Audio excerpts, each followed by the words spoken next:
right, this is going to be a very interesting show. Rabbi Singer, welcome to the program. I will say something controversial that I saw, which is that the Yoel Moshe writes that the Anpechem Titen Pri will only be Mekuyim when the grapes are the size of the Meraglim. And I thought that was a little strange. It wasn't Pshat. That's not Pshat. I don't know why he said it. I don't know why he starts his Hakdama, which talking about Bnei Ephraim.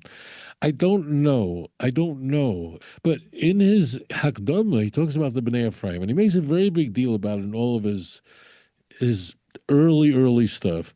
The problem with this whole thing, which I don't get, he was a giant to have written his works. I mean, he was, whatever I'm going to say, but he's bringing a raya that the Bnei Ephraim prematurely left Mitzrayim, and therefore they were all killed.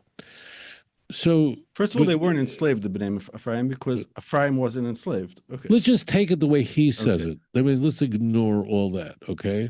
They left prematurely, and they get killed. Okay, and he's using that as a device to explain that Zionism, therefore, is a problem and it caused the Holocaust because we're doing the same thing. That's his clear point that Zionism caused the Holocaust. Tachtel's view was the opposite, that because we didn't, he argued the exact opposite.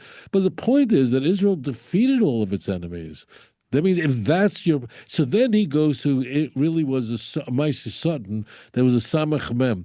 Well, what you start off by saying, the critical point is that the Bnei Ephraim. So if that's your biggest point, says, I don't know, he's not alive to explain, whatever it is, but I don't have what his point was. Because if that's the way, it means all the Teicha, both Leviticus 26, Deuteronomy 28, and everywhere else, is if you're doing the right thing, you're going to defeat your enemies, right? When Yeshua comes in and things don't go well, right? So we're doing something wrong, right? So doing well on the battlefield indicates that God is with you, and not doing well on the battlefield means God is not with you. So I think that, in my eyes, that's even more powerful, because that's saying that, like, right now Israel is God's land, and the Jewish people are in God's land, and God's name is at stake in these wars. It's, right. In other words, God, this is why the whole world was created, for this setup that Israel becomes the center of attention. The Jews get there, and God glorifies His name. That was your entire. That's the whole point. That's like we say on Musaf on Yom Kippur, in Rosh Hashanah, we say the whole song that all nations will know and bow to Hashem. They'll all see it. I don't get. So that means he sets up Bnei Ephraim as his chief argument. I mean, of course, he has the Shalosh Shavuos, but the Shalosh Shavuos have a corollary. We did a show on this, and then he sets up Bnei Ephraim as but the Jews were successful. So in Brisk, they admit, in Brisk, their mahalach is that they're not Zionists, but they admit that these are Nisim. There's no question they're Nisim, but whatever.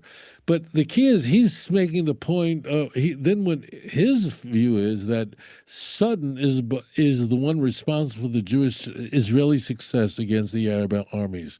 What are you talking about? That you're moving the goalposts. So whatever. I'll tell you a personal story. Rabbi Chanan Wasserman wrote Equates of the Mashiach, and he also wrote in Kovitz Ma'amorim. I think I have it over here on the shelf. And his oldest son was Reb Simcha Wasserman. When he would come to Lakewood, he would sleep in my bed. When I was a kid, he was by my bar mitzvah. He gave me a Kovitz Ma'amoris.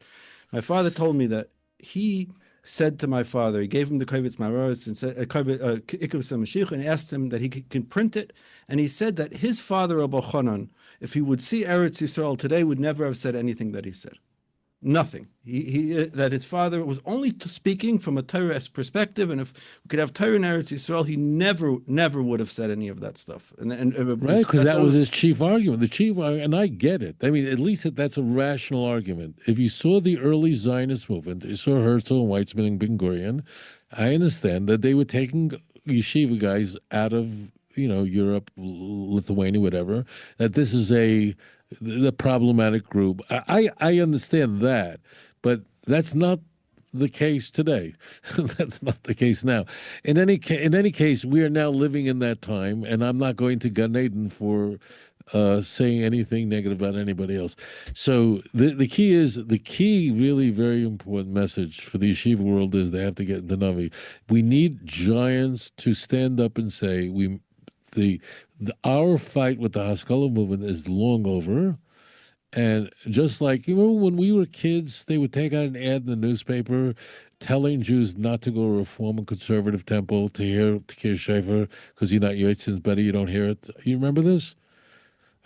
No, I wouldn't follow. It was a big thing. It was a very big thing. So there used to be, when I was a kid in the 60s and 70s, because then the Reform movement and the conservative movement were like at the height, very big, and the Orthodox were low.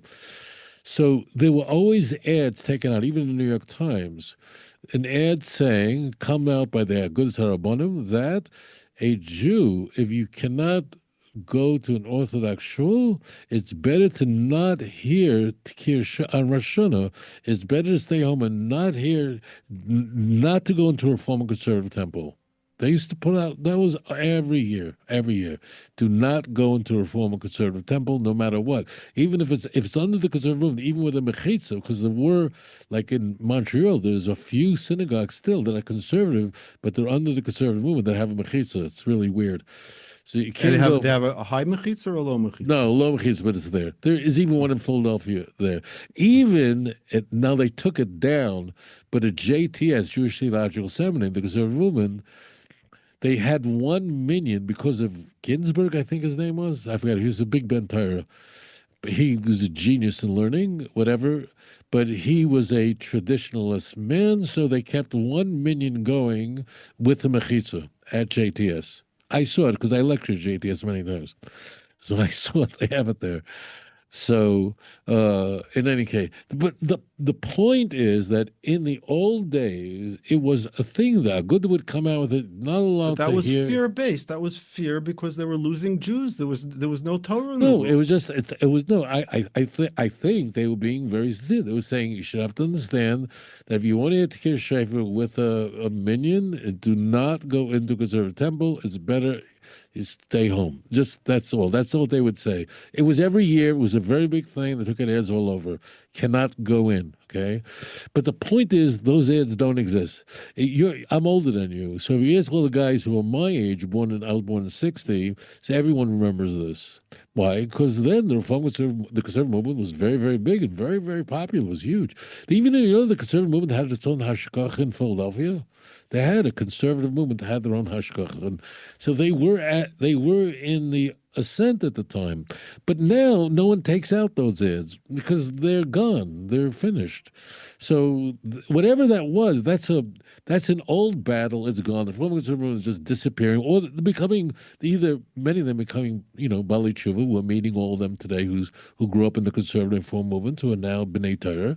That's it. But it means the war is over. Get back into Navi. Whatever reason you had, this is not the time not to learn Navi. Anyways, a good nacht. And thank you very much.